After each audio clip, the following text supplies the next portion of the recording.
Thanks, Dad. There's lots of stories, and in actual fact, there's not time to recount them all today, but you'll hear a few, no doubt, and that was one of them. And that was such a great trip, one of the funnest times I remember as a young child. And Mihael actually came to a place called like a big theme park in the UK called Alton Towers, and there was this big roller coaster ride that we all wanted to go on, but you had to have an adult and a child, and so. Mihael actually volunteered to come on with me, so I've actually got this photo. We're on this crazy roller coaster, and afterwards she was regretting it because I don't think she said a word for about an hour or so afterwards either.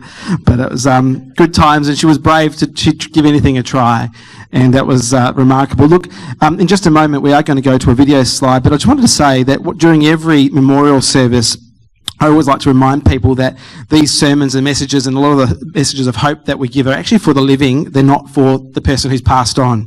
Words spoken in the hour of death can encourage the living to remain faithful to the Lord. After the first martyr gave his life for the Lord, Luke tells us that devout men carried Stephen to his burial and made great lamentation over him.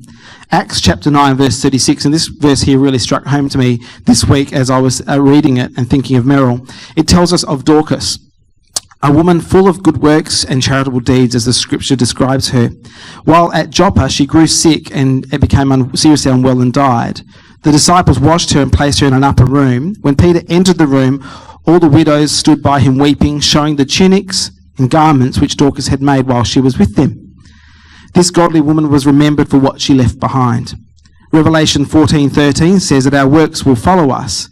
So a question we're left with after today is, when we die, what will we leave behind? Mihael has left behind an enduring legacy.